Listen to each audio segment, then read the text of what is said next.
attaque une nouvelle semaine de taf. On fait froid ce matin. Bon, ça va pas durer, il va faire beau, pardon. Donc, cette semaine, on attaque le gros, je crois, le côté.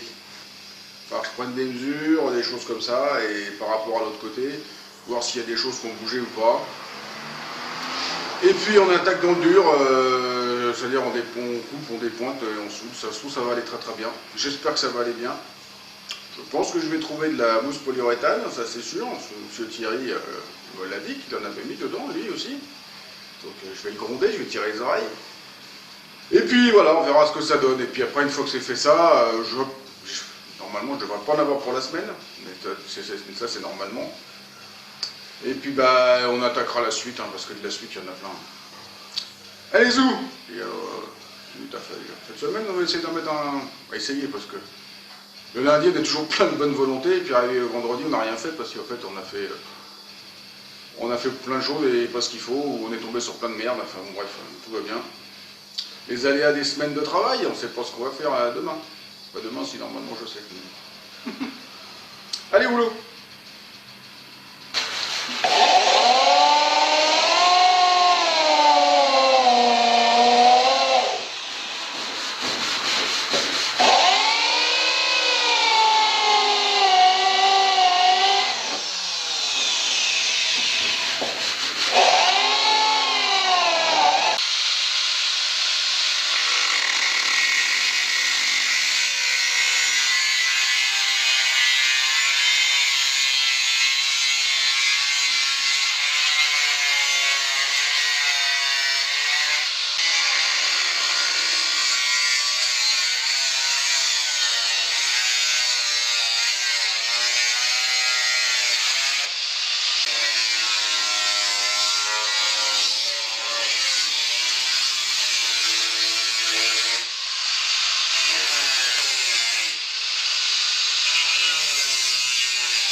Bon alors j'ai gratté toute la mousse polyuréthane. Voilà, ça a fini de remplir le seau. Ça c'est toute la mousse que j'ai sortie de la voiture. Donc c'est pas beau. On a de la rouille de surface là. Sauf que là c'est plus de la surface, c'est croqué rouillé. Trosse passe à travers. La fixation basse du renfort, hein, c'est pareil, c'est rouillé, percé, découpé. Et après ça va mieux. Donc on va gratter un peu plus ça pour voir ce qu'il en est exactement. Bon alors une fois qu'on a brossé, c'est très très moche. C'est très moche, très moche. Tout le bas là, c'est toute la tôle là ici, toute la zone elle est en pointillé là, à l'endroit de la soude, là au-dessus de la soudure. Donc arrivé là c'est plus propre, donc je vais couper par là. Et je vais refaire tout le bas là, ici et puis tout le bas là. Ici je peux pas trop parce que derrière il y a le support de caisse, donc c'est compliqué de dépointer. La tôle n'est pas trop pourrie, donc je vais changer ce bout là, c'est sûr. Et puis on verra. Bon alors ça c'est la pièce à la con qui va là, pleine d'encoches, emboutie. On va souder ça, puis j'ai fait une connerie parce que j'ai coupé la longueur avant d'emboutir le truc, hein, donc ça fait que ça a raccourci. Tant pis, fera avec. Bon, alors il y a déjà un morceau qui est ressoudé là, et repeint déjà. Là j'ai ressoudé j'ai refait la patoche qui était pour ici, et j'ai changé le morceau ici. On va mettre un coup de peinture, Et comme ça, demain, on pourra mettre le mastic et puis refermer. Donc pendant que moi je fais mes conneries de l'autre côté, Thierry il bosse un peu quand même. Donc là il a poncé, enfin j'avais poncé, et puis là il leur met un coup de peinture là. Enfin d'après, il leur faudra encore reponcer avant de remettre l'après garnissant. Là il a fait la même chose. Là ici en dessous, il a tout poncé. Il a tout poncé, puis il a mis un coup d'après gris pareil. Là il a refait le repeint le bas de l'aile, le côté, il a poncé ici. Il a poncé ici et il a mis un coup de gris aussi. Et il a aussi fait de ce côté-là. C'est bien d'avoir des petites mains. Ça fait tout ça de moins à faire. Enfin, c'est des grandes mains qu'il a quand même, par rapport aux miennes. Il est plus grand. Il s'est aussi occupé du réservoir. Donc il l'a brossé. Il a mis du ferrose à l'endroit où c'était oxydé. Mais pas grand-chose, hein, c'était de la surface. Et puis il a remis un coup de peinture pareil. Et il a fait la traverse qui tient le réservoir avec la roue de secours, tout ça. Tout est passé au ferrose, brossé, passé au ferrose. Et surtout de l'oxydation de surface, mais bon. Et après, il va mettre un coup de peinture grise. Et on devrait pouvoir remonter ça rapidement sur la voiture pour voir pourquoi ça fume. Et comme le réservoir n'était pas bouché ni la crépine, parce que la crépine était... Il a un peu nettoyé, mais pas plus que ça. Elle n'était pas bouchée, donc c'est pas ça qui fait que ça fume. Donc il va falloir tout tester, mais à mon avis, moi je pense pour un injecteur qui ferme pas. Donc comme j'expliquais dans la vidéo précédente, ce bout de tôle là il est très beau et très moche. Il est très très moche. Il a probablement la bonne forme ici. Donc c'est pour ça que j'ai pas coupé tout complètement, j'ai regardé deux bouts à chaque bout parce que quand on compare le bout, je l'ai déjà coupé, quand on compare ça à ça, c'est rien, c'est n'importe quoi. C'est mal fait, c'est retravaillé, donc moi le coin était bon, donc je l'ai gardé. J'ai ressoudé quand même une tôle à l'intérieur. Par point là, j'ai fait juste une petite tôle qui dépasse de 15 mm à chaque bout. C'est pour pouvoir venir me plaquer proprement. Alors, je vais peut-être mettre des clécos, je sais pas, pour me tenir. Et pouvoir bouchonner. Voilà, je vais faire du bord-bord, je vais pas le bouchonner. Ça me permettra d'avoir une contrepartie derrière pour éviter que ça se déforme et tout ça. C'est du pur confort, hein, rien de structurellement. Voilà, c'est du confort et voilà. Donc j'ai tracé sur ce bout de tôle là tous les endroits où je vais découper parce que j'ai pas besoin. Là ici j'ai gardé une bande de 35 mm. Après, donc je vais récupérer après le pliage, je le ressoudrai. Enfin bon, il y aura du mastic, il y aura plein de choses pour faire que ça fasse joli, on va dire. On va dire joli parce que c'est bizarre quand même. Enfin bon. Ça sera toujours plus solide que le truc merdique tout pourri qu'il y avait avant, parce que la mousse polyuréthane, ça n'a pas trop de pouvoir structurel.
Le voilà en place.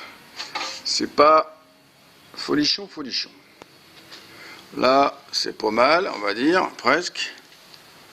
Encore, bon, faut retravailler le dessous. Bon, ça à la rigueur. Une fois qu'on a pointé ici, on peut le travailler dessous. Le pli là est pas bon, il faudra que je le retravaille. En fait, tout le longeron là, il faudra qu'il revienne par là. Super. Donc ici, ça touche pas bien. Et puis à partir de là, ça se barrera tout carrément vers l'intérieur. Et puis on voit bien que le pli, il est pas constant. Là, il est à, je sais pas combien il est du bord là, mais Là on a un pli à 20 et là il n'y a plus de pli. Donc il faut que je le remette dans la plieuse là pour refaire le pli correctement. Refaire venir par là. Parce que là, j'ai un mal de chien à le mettre, il plaque pas, il n'a pas le bon arrondi.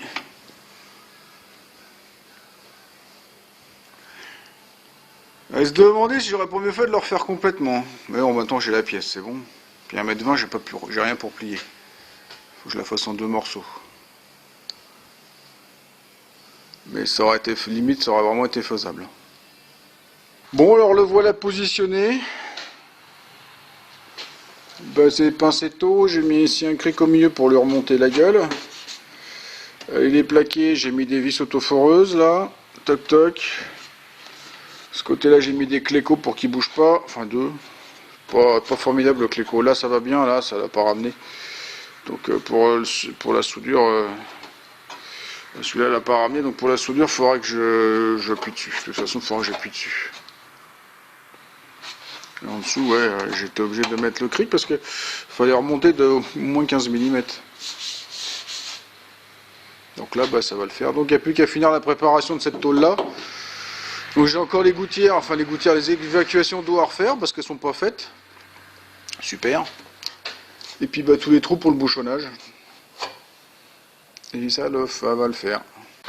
Bon alors la tôle est prête, j'ai percé tous les trous pour le bouchonnage. J'ai refait tous les descentes d'humidité là, les écoulements d'humidité. Bon, ma méthode, la même chose que j'avais fait sur le C15 avec ma matrice de forge. Donc voilà, on remonte ça comme ça.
On va faire quelques pointages et après je remettrai le bas là, parce que bon, je pointe ici, après que je déplace mes pinces et tout. Allez, on reprend après. Alors ça y est, c'est soudé. Ben, j'ai brossé tout ça pour enlever les traces de soudure, de cramé. Maintenant il faut que je meule tous les points puis les cordons que j'ai fait. J'en ai fait plus, je sais pas pourquoi.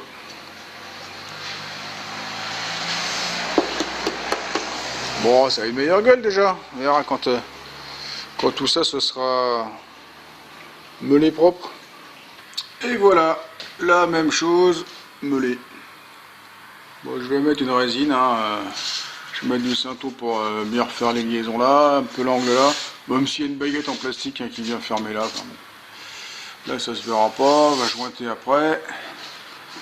Là c'est pareil, toc toc toc, on va mettre une résine ici proprement pour boucher ce qui reste. Là on va refaire une jointure aussi au Cinto parce que ça a creusé. Pourtant c'est pas tout à fait le même profil, c'est pas le même arrondi, enfin c'est...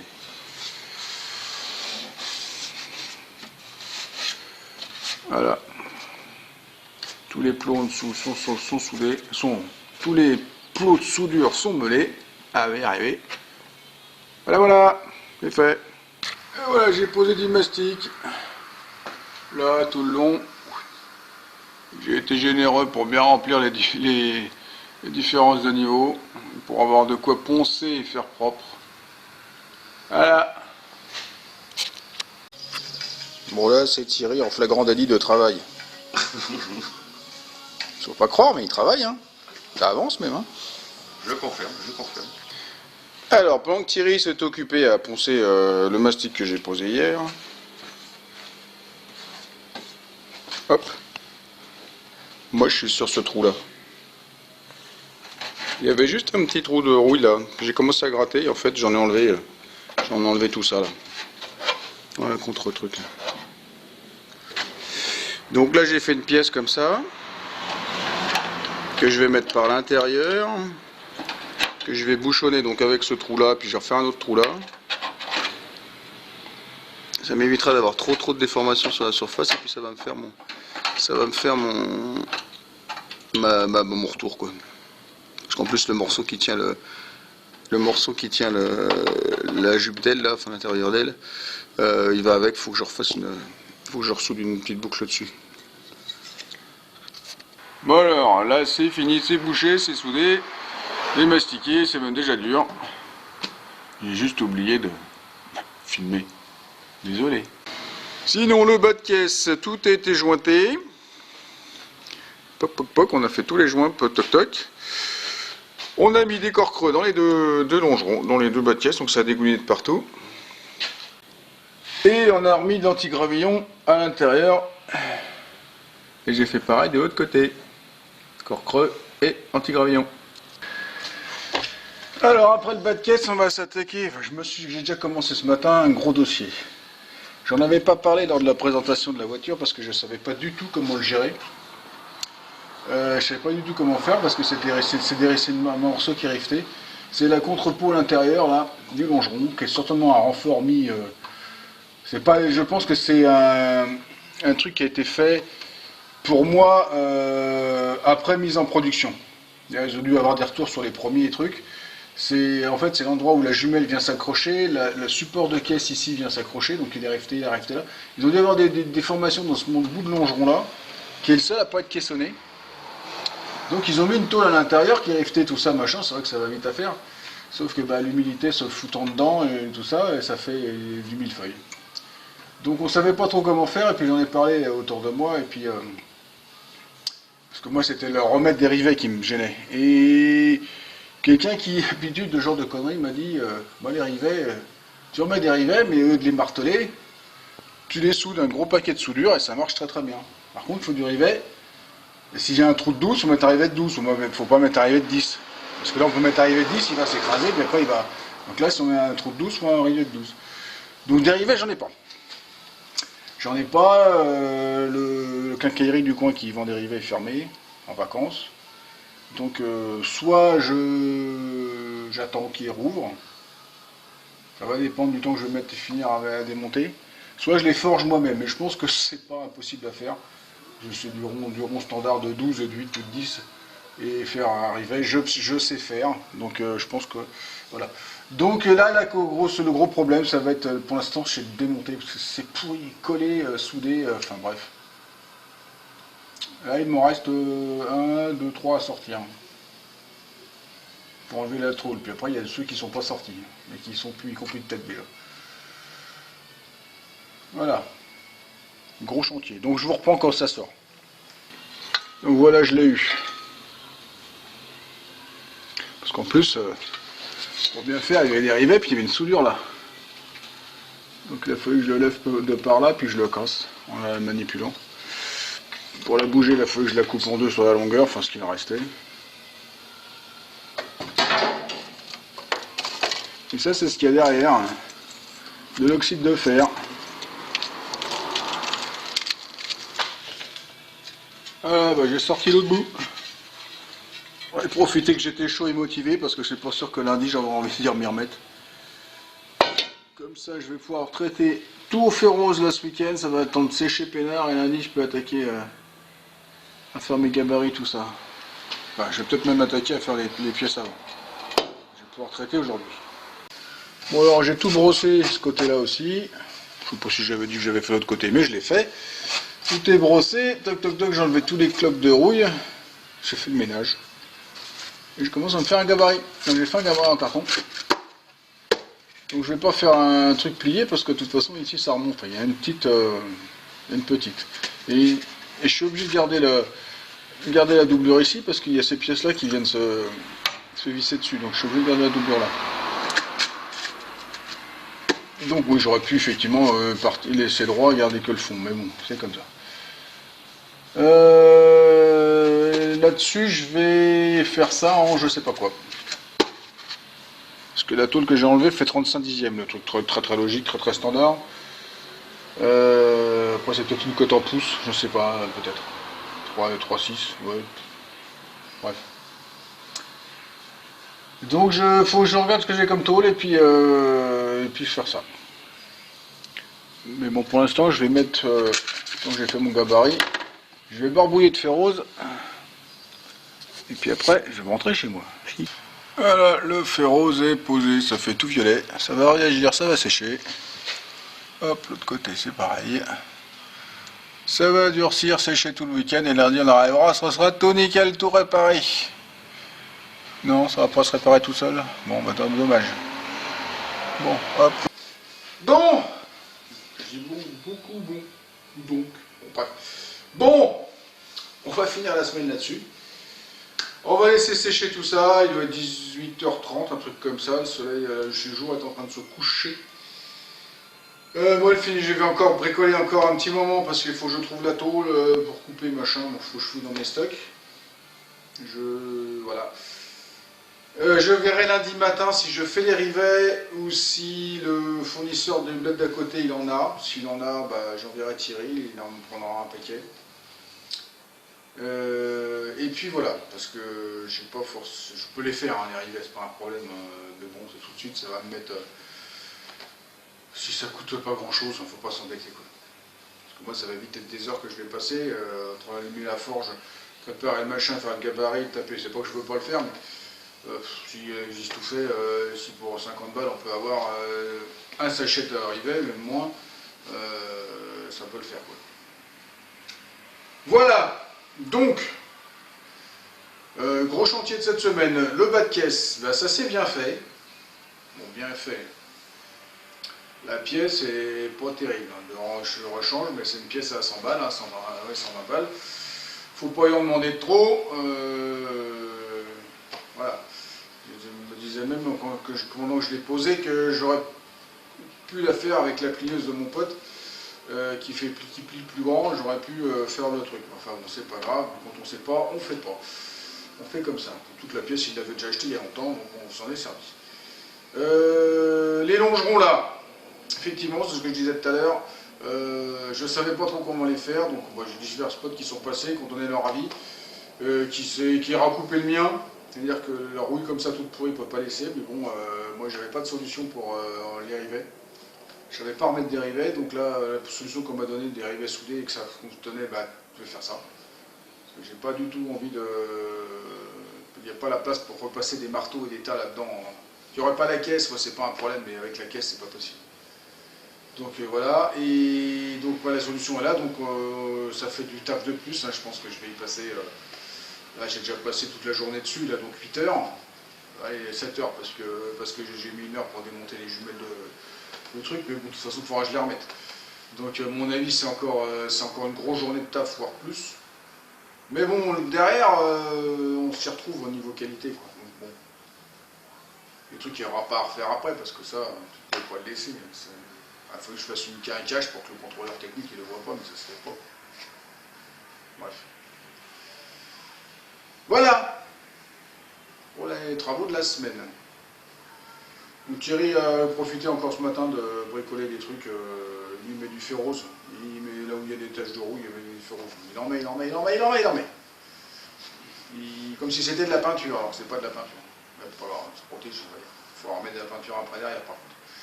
Voilà. Donc si ça vous a plu, si ça vous a diverti, si vous aimez les Toyota J61, vous mettez un petit pouce. Vous n'oubliez pas de laisser un commentaire, de faire circuler sur les réseaux sociaux et de vous abonner à ma chaîne, c'est pas déjà fait. Et pour tous ceux qui veulent me joindre, tous les liens sont en dessous dans la description. Allez, au revoir, à la prochaine. Non, parce qu'avec toutes ces conneries, je pense que d'autres vont me contacter pour faire la même chose, parce qu'il n'y a pas grand monde qui veut les faire ces pépères là. Ça a déjà commencé même presque. Blablabla, et puis c'est déjà des retours. Bon allez, au revoir.